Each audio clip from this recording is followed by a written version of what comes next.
Hello, I'm here today with the amazing witch, Keon from Millennial Soul Food.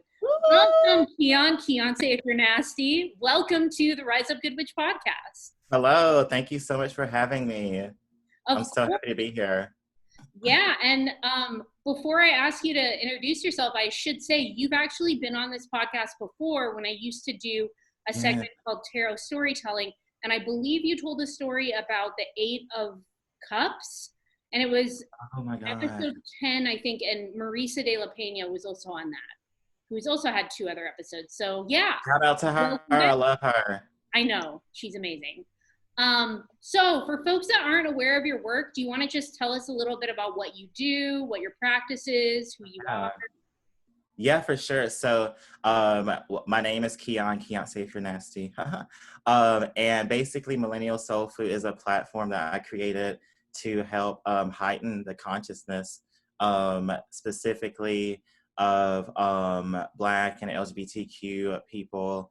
And I'm a spiritual life and business coach and tarot reader and self-described cosmonaut. Um, and so I live in New Orleans, and I also identify as like a hoodoo practitioner and like mystic. So yeah, that's basically what I do. Yeah, spiritual life and business coaching and tarot reading. And how long have you been doing your podcast? Oh, so I actually started my podcast back in March, like right when quarantine started, because I actually have a 9 to 5. I work at Tulane University.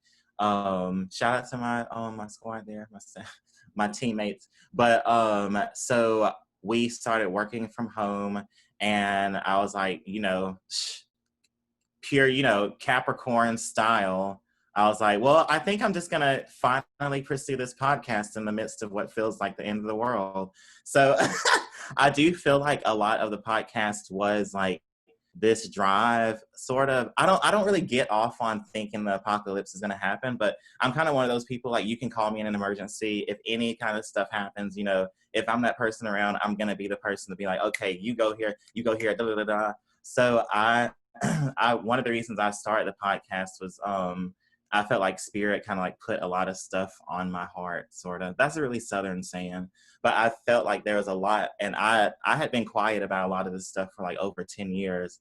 So March was just like an interesting time to start everything, and I do feel like it was timely because the reception has been really amazing, and I've met like a lot of really great people. So yeah, and I've known you since before the podcast was even a seed of a thought. So I love your podcast. Your podcast is so good. And there's like, when you were just explaining the way that you're not into like, I'm probably going to paraphrase this wrong, but you're not into like glamorizing an apocalypse. You're into just being like, does everyone have what they need?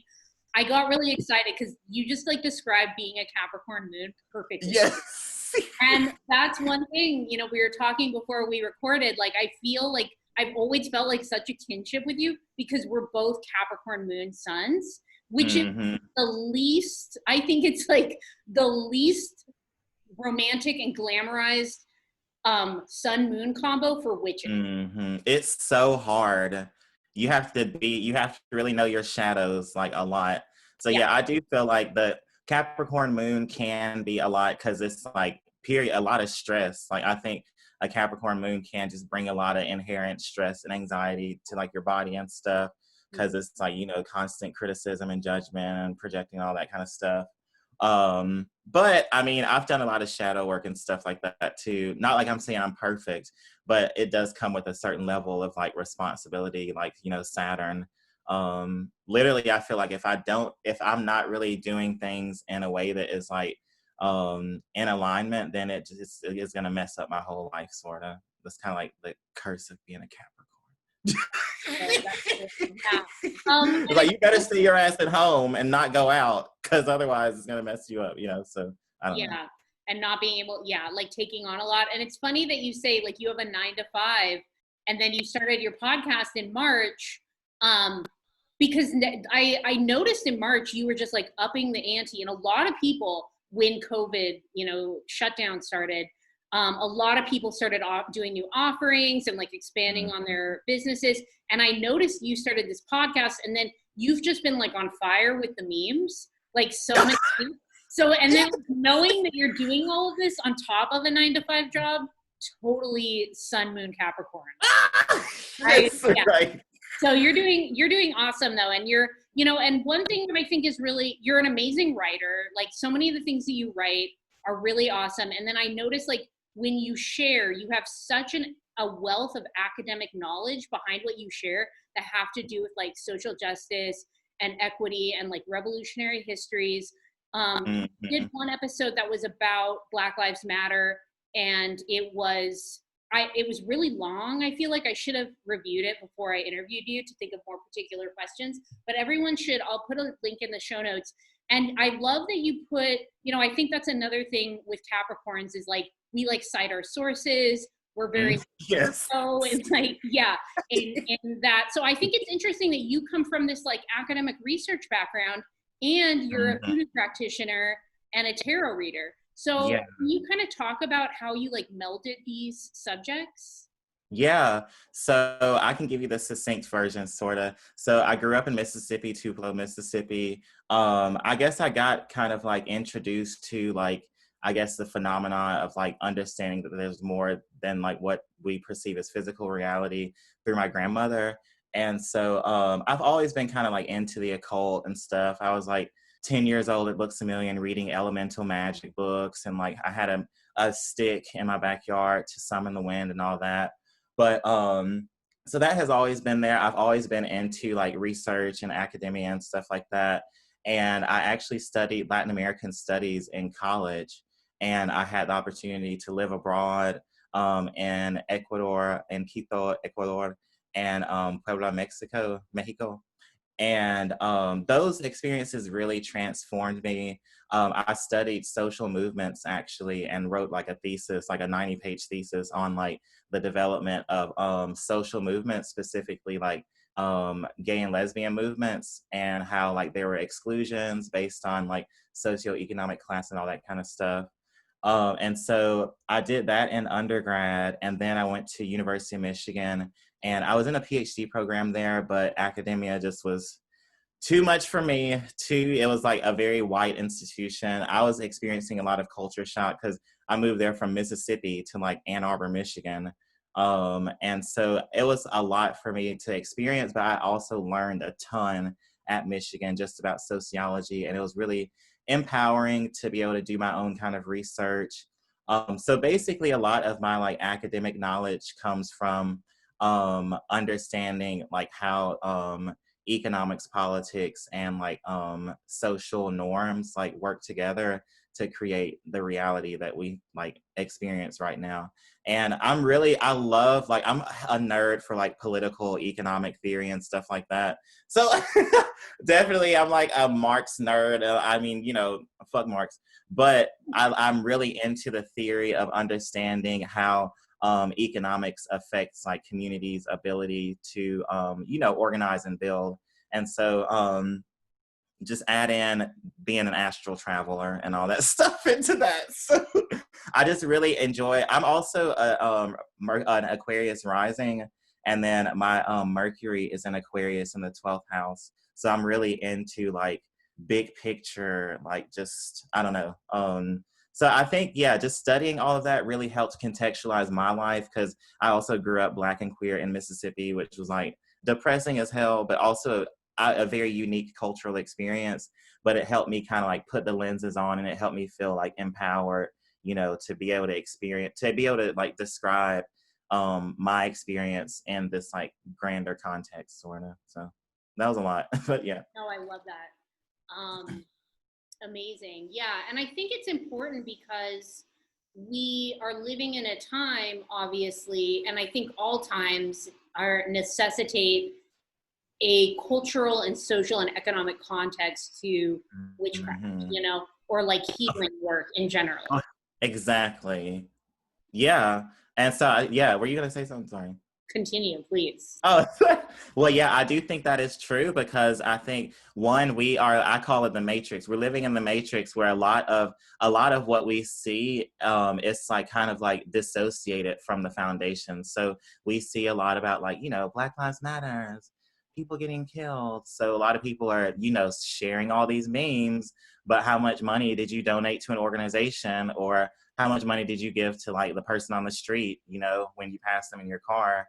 Like, I think it's more important to, just like for me, I keep dollar bills in my car just to give to people who like maybe on the corner or whatever. I don't care what they buy with it. It's like, this is my community. So I do think that is some ways that that capitalism specifically tricks people into thinking they're doing certain types of work, when it's like you're not really actually doing a lot of work, and you're actually kind of contributing to a spiritual warfare against like people, like all kinds of people. So that's why I think it's important to understand economics, and it's also important to understand like cultural context, just like with hoodoo. It's important, to understand that it evolved from the context of people trying to find like empowerment because they were in like enslavement, chattel enslavement. So I think it's important to understand the context of certain stuff. Just like me, I understand like me as someone who like has a penis.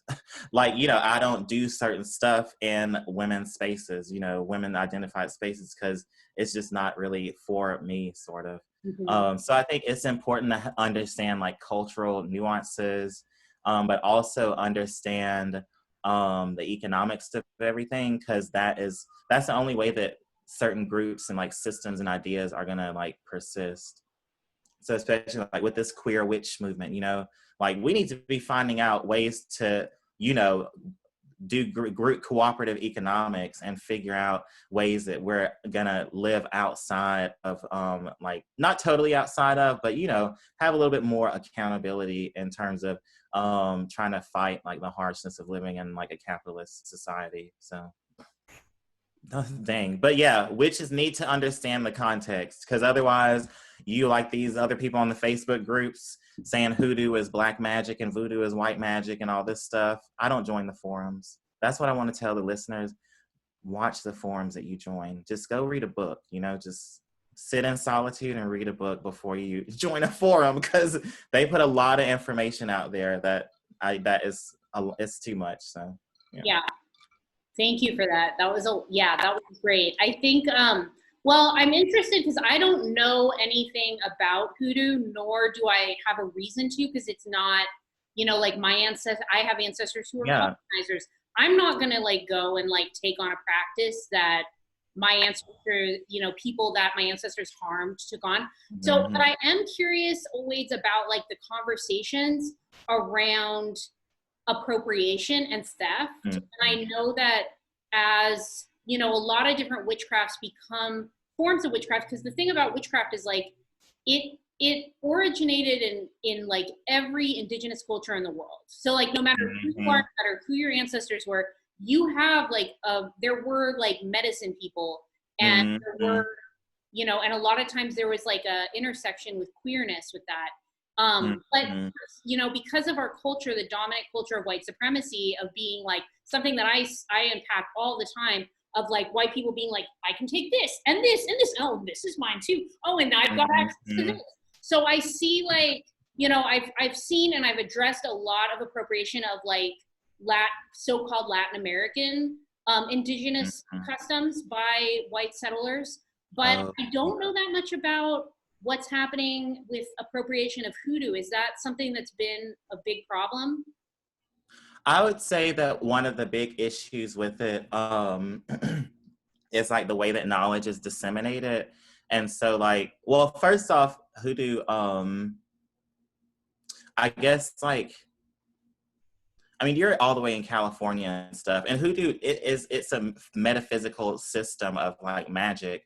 So it has a lot of commonalities, like herbalism and animism, like, the ability to charge certain objects with ashe or energy. But I think one of the things for me about hoodoo that kind of gets on my nerves as far as people not understanding the cultural context of it is that like there's so many there are so many white authors who have written about hoodoo based on the information, the ethnographic information that they got from Black people who didn't have the means to create their own like books, you know, around this knowledge and stuff.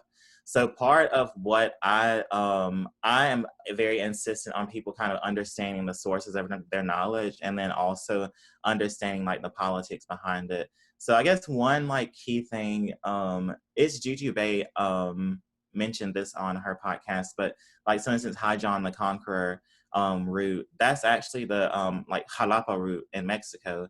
But here in the United States, High John has the story behind him as being like a enslaved Black person who was able to trick his quote unquote masters and like get away. And so people pray to High John for protection. They pray to High John for money. They pray to High John to get out of situations. So High John is a very apt route to use right now for Black people, especially. But then what does it look like for a, you know, white person in like Beverly Hills to be like, oh, High John, I want to call on this spirit. I'm going to call on the spirit of High John. Please help me secure this bag. You know, please help me be, you know, it's like, I mean, it's, you know, not like, I don't think High John's going to come down and kill that person.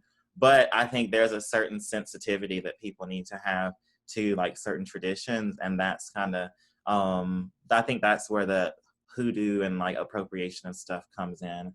But yeah, part of my mission too also though is to eventually be like kind of like someone, well, I guess I'm already doing it, but I want to come out with a book eventually. That's happening.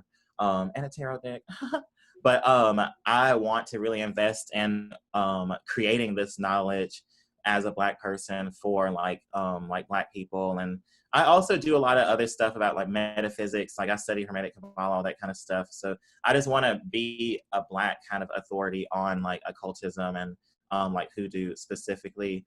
Just because, I mean, I'm from Mississippi. Like I'm from like the area where like a lot of what is known as hoodoo like originated. And I think I have a lot of respect for the tradition, and I think it's just been in the hands of like kind of the wrong people. Like a lot of the right people, of course, but like I don't know, a lot of the people just kind of messed it up. Like one of my favorite authors actually is Stephanie Rose Bird right now. She has like a lot of really cool books out. And she also references different authors. Like for instance, there is this book, where is it? It's like hoodoo material. It's Catherine Ironrod. And so a lot of people do have issues with her because she did get a lot of this knowledge about hoodoo from the Black community. And she's from like California, I think. And she's like sold so many books. And then Lucky Mojo is someone else who catches a lot of flack because they've used this knowledge to get so much money, you know, when it's like there haven't really been reparations for the people who actually like created this. So, you know, I mean, for me, I don't really have energy to worry a lot about like who does what. Because also here in New Orleans is very complicated because there's Cajuns. Like one of my best friends is Cajun, and they do a lot of the same metaphysical stuff, like, you know, magic. But at the end of the day, I think these days it's about like money, and it's about economics, and it's about like, I think that's the kind of justice that people need. They don't really need justice as far as like, oh, look, I'm practicing hoodoo. It's like, well, go donate some money to an organization, you know, of the place that's, you know, in a place where they're doing critical work. So, yeah. Thank you. That's yeah, no, there's so much there. And it's like, I believe that, so like we're living in late capitalism, right? That's not a negotiable. Like we're living in neo-fascism, borderline, like borderline legit fascism. Because I think for years we're like, we're in fascism. And it's like, okay, like now here, like the car has arrived at the gate. We're there, fascism's here. So it's like fascism, we're in late capitalism, and people monetize everything, you know, like that.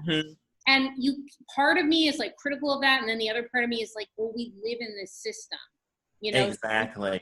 But I think like I really appreciate all you just shared, because I think like people have to work with the magic of their ancestors or it will not work.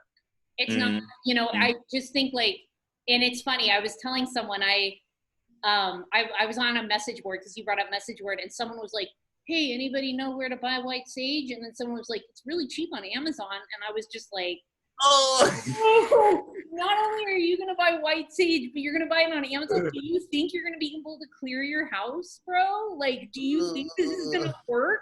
Because yeah, that's the thing is I think like if we use tools that are misappropriated, like they won't work. I actually want to shout out Beyond Bohemian. Have you heard of them before? Oh, So they are an ethically sourced like crystal place. Like they're so ethical, they ain't even on Instagram. I was like, they put a message up, we don't like we don't fucks with these practices, so blah blah blah. But I got some of their crystals and they're the real deal. And like, you know, it's not like someone's head got cut off, like, you know, while they were getting the yeah. crystals. I mean, real talk, yeah. Yeah. So I really like them a whole lot. Shout out to them. Anyway, keep going. Yeah, I'll put the link in the show notes. Yeah, awesome. So what kind of work, like what kind of client work are you doing? Like what are you offering people right now? So I am trying to like kind of, I guess, negotiate my reading schedule with the new, I guess, like growth in business and stuff. Cause I really enjoy creating content and like doing the podcast. And I really enjoy my Patreon. Like I enjoy putting videos up about that and doing commentary. Readings right now are just a little bit intense. So I'm kind of taking a little bit of a break. I would tell people just check back. But the readings this past summer, it's been a lot of like, there's been a lot of death and stuff. So I'm like, oh, I need to chill out. Like people's ancestors are coming through really hard. So I'm like, yeah. And then I also study Ifa. So like I like study that like kind of hardcore. I'm just beginning that basically. And so yeah, I'm building a relationship with my godparents and stuff like that. And so I'm trying to like kind of figure out my energy.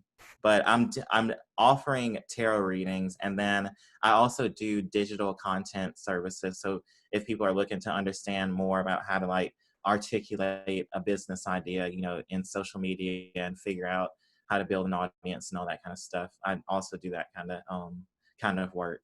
So yeah, basically readings and then digital content service work. Okay, awesome. Yeah, it sounds like you're so busy. It would be hard to fit that in. And doing client work can be so draining. It can just take a lot out of you that it's hard to like, if you're doing a lot of content creation and you have a day job and everything, like adding that in can be a lot. Mm-hmm. I wanted to ask you also, because you were talking about it before and you've talked about this on your podcast, just about like how, you know, plant medicine and or like psychedelics have helped you on your journey to like being, you know, like tapping into your, you know, psychic self, your intuitive self. Mm-hmm. Mm-hmm.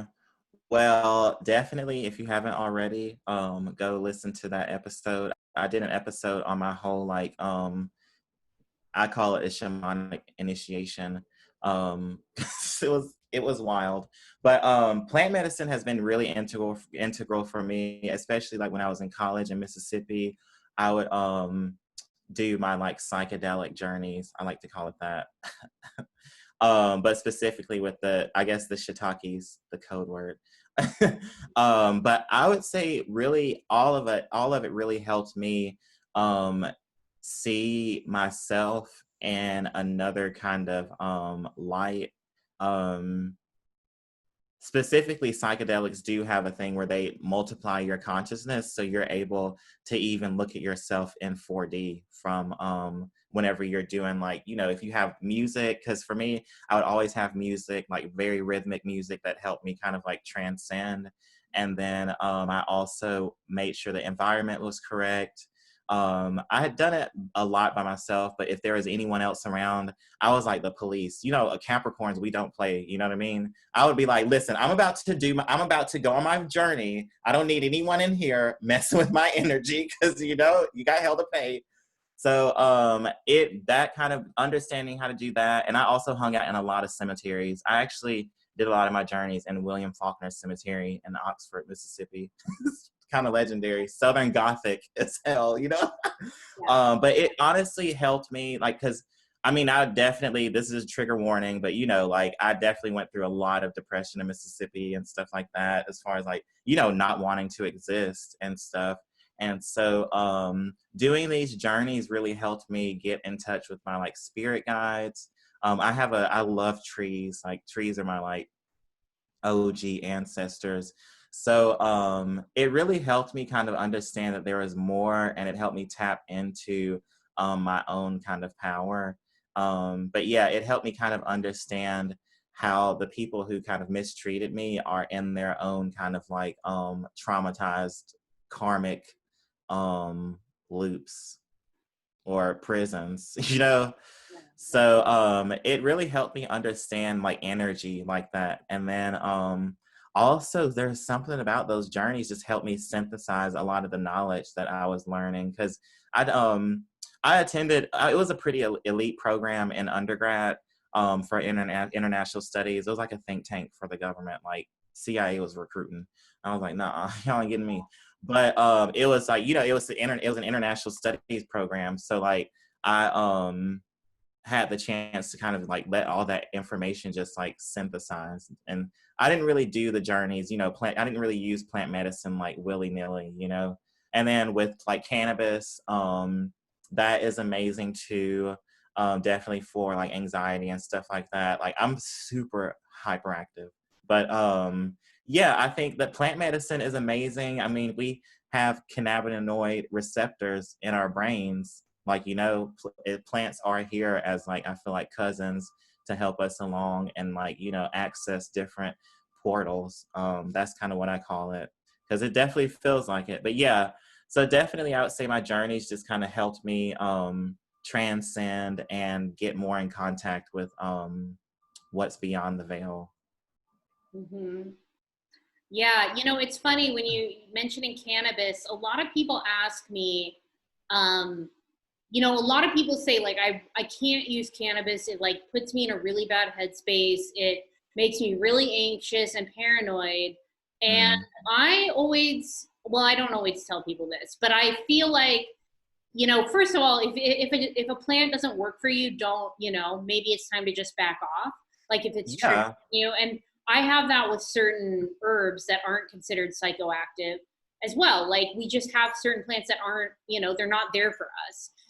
But I think with cannabis, like I also used Mm. cannabis a lot, and the way that it feels to me is like if I match it with a lot of like adaptogenic herbs, and I'm making sure to like maintain like my good immunity and good stress levels, cannabis is like a window for me to like go face to face with that anxiety, that voice. Because yeah, sometimes I'll like eat an edible, I'll be like, you're an idiot, like why do you keep putting stuff on, everyone's looking at me laughing, dumbass. And then I'll just be like, no. Yeah, you got to get through that. Get through it. Yeah, Get through it. It's just a yeah, reflection. You know, yeah. it's And just then I now I can look at it and be like, so what here can you unpack, and maybe what's valid? exactly. Like maybe you're not doing things in your integrity, and this is the time for you to like examine it without going down like the rabbit hole of like I suck, Hmm. you know. And So yeah. Oh, I was gonna say, I definitely also, as someone who does journeys and stuff, some of my journeys have been bad, you know, where I've been like, dang. But when I'm in it, I'm kind of like, what do I need to evaluate here? And then, you know, keep it moving and stuff. So, and I've also been with other people when they've been on like kind of been going on the deep end a little bit. And I'm like, all right, well, let's come back over here. So, yeah, it's all a process. Yeah. do you have like suggestions or thoughts, or do you ever like work with people who are utilizing plant medicine for like more, you know, psychedelic reasons, or like do you have like Hmm. ethical suggestions about it? Yeah, well, I guess with cannabis, if you are consuming that, make sure that make sure you're in an all right environment and that you have something that you've eaten. So, like, don't just be like, I haven't eaten all day, and then like consume. That's the number one thing I've seen in friends. They get paranoid and then it's like, oh my God. But and then as far as like ethical stuff, try not to take too much. Get a sitter if you haven't done the journeying. Just understand the implications of it. I'm not encouraging anyone to go out and do it, but just understand the implications. And whenever you do decide to set an intention, make sure your environment is good, make sure you have a person that you can call, or that you can sit with you. And yeah. Yeah, totally. And it's funny. I was also thinking like I was thinking I haven't done shiitake. I mean, I'll just follow your lead there and call it. Yes. I haven't like taken any shiitake. I was like, it's been since I moved to the desert because I feel like I took some and then I was like, I have to get out of Humboldt County or whatever. But then I realized I did have some that I was microdosing, and I came to this realization. That was last summer, 2 summers ago now, because it's not summer anymore.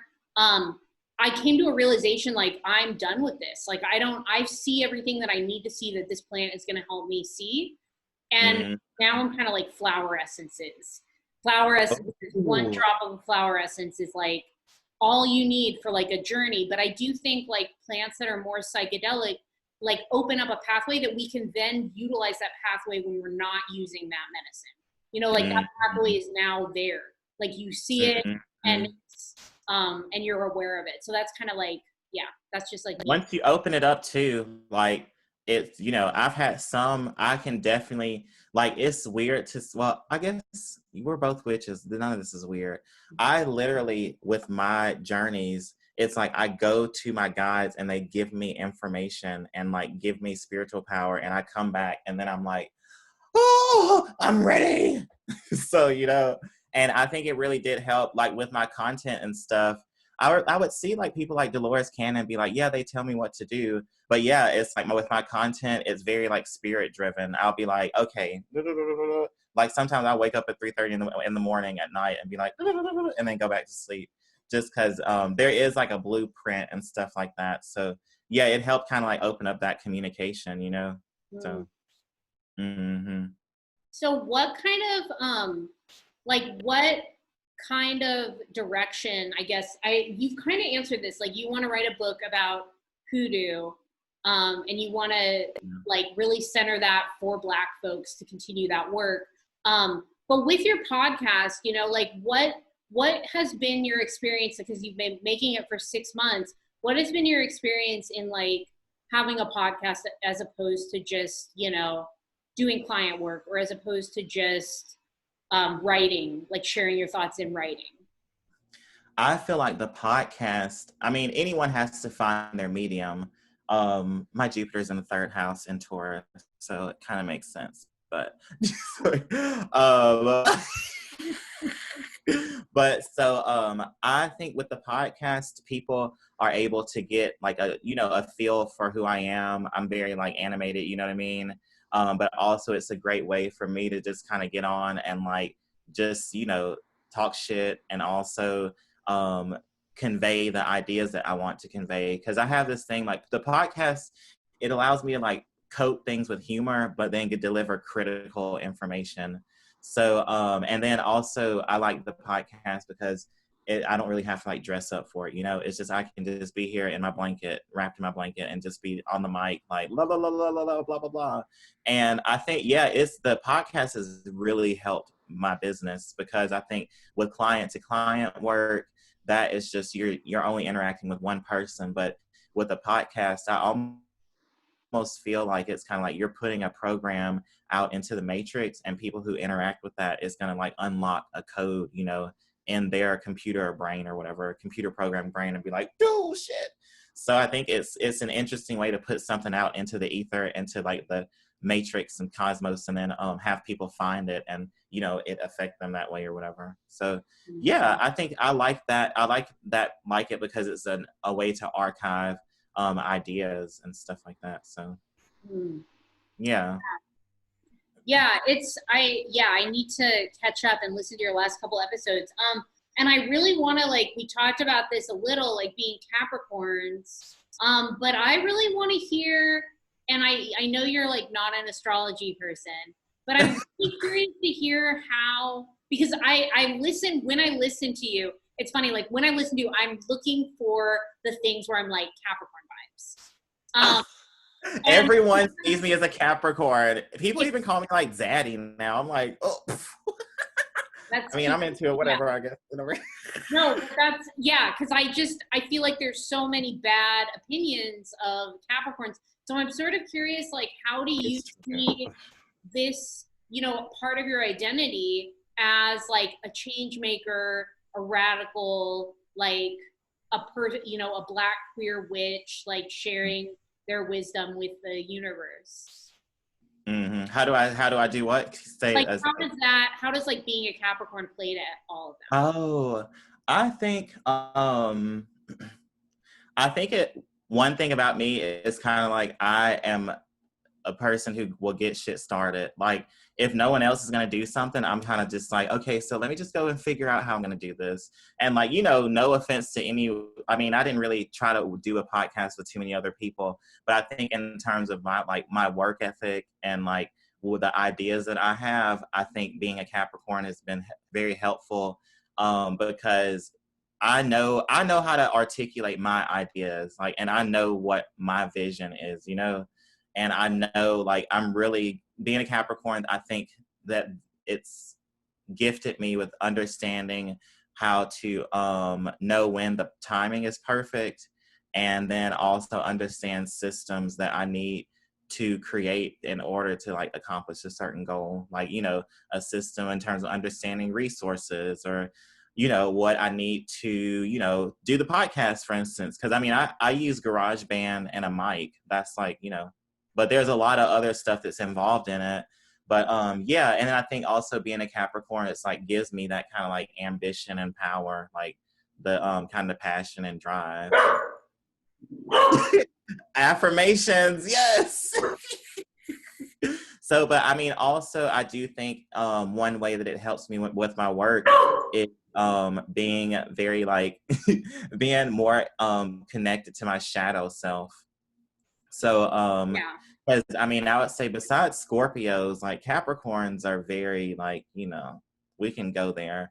So I think that that really helps me in my readings and stuff with kind of like being practical and people understanding they can like open up to me about like anything, and you know, I'm gonna kind of like come at it from like a grounded perspective. But yeah, I do. Thankfully, I have had people hate on the Capricorns, you know, like I have, but I have to, you know, I remind them that I'm here because I have 5 planets in Capricorn. I'm a stellium, you know. But I mean, yeah, I do. I love being a Capricorn. I will say, like my mother is also a Capricorn, and so growing up with her was maybe a little bit we had some kind of struggles because she was very like rigid, you know what I mean? So I think that we're totally good now, but I think that kind of we had some like headbutting a little bit. But yeah, being a Capricorn is pretty amazing. Yeah. So what, like, because you're a tarot reader, how do you feel about the association of the devil card being with Capricorn? Like, what does the devil card feel like to you? um Well, I feel like with the devil card, of course, that means like illusions and stuff like that. I mean, maybe people do associate us with the devil. I don't know. But for me, I think Capricorns are really good at overcoming our like the illusions that might keep us from wanting to accomplish a certain goal. You know what I mean? So with the devil card, it's kind of like that's one thing. One of our powers, you know, is like piercing through that illusion. But also, I do think it makes us more susceptible to being like kind of addicted to power a little bit, because I do have to watch that. So the devil can be associated with like, you know, manipulation as in terms of like holding power. So that is a shadow aspect that I'm always like, you know, kind of keeping tabs on. And then, I mean, I will say with being a Capricorn, I'm blessed with having like a presence, you know, I guess, quote unquote, authoritative presence. But it's, you got to do the checks and balances and not be too addicted to power and too like authoritative. Because I do think that is kind of, and the worst of it is can be like what a Capricorn can exhibit. Yeah. Yeah, and it's funny, I'm teaching tarot for liberation right now, and whenever we get to the devil, then I'm like, it's associated with Capricorn. I'm like, that doesn't mean that we're all horrible monsters, y'all. But then I do think it has to do with capitalism in a way, which is funny. Pamela Yeah. Smith couldn't have known that, you know, like the Mm, inventors of tarot, like Rider and Waite, could like not have known that. But I mean, maybe they did. They were all witches. Who knows? But you it's never like, know. you know, the fact that there's this 10th house in astrology is Capricorn, which is career. So it's like an over focus on career and like abundance and getting money can be really harmful, obviously to the greater world, but also to yourself. Mm-hmm. So that kind of, I don't know, I'm always just interested to break that down with like other Capricorns. Like, Dang, that how do is you, so true. yeah, Because my friends always will be, they'll like they'll check in on me and be like, Keon, go lay down. Please don't do anything else. And I'm like, what are you talking about? I haven't done anything all day. When I'm like actually on my phone, like literally mining for memes. Like, that's what I do. I'm like, I'm gonna chill out. I got 2 weeks of content now. So like, yeah. So my friends get it, and I mean, also with my friends, one of the things like, I'm a very transparent Capricorn. I tell my friends, like, oh, I'm feeling a certain type of way about this. Like, I need to calm down. Let me like leave for a second. So that's because, when I was younger, I used to pop off real quick. So I have learned to chill the fuck out, and just chill. Cause it's easy to be like, so, yeah, that is interesting though. The capitalism yeah, part. I do think it's very apt though, because we do have to kind of like, I do have to work a lot of times with like dismantling that kind of perspective on work and stuff. Like, oh my God, I haven't posted anything. Oh my God, I haven't done anything. Oh my God, my book's not out yet. So yeah.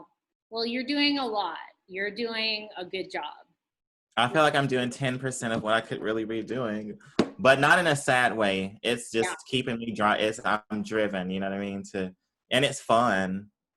Like I love putting up a meme and then having like all these comments that like goof me. Like the comments like really geek me out. Like they're really funny.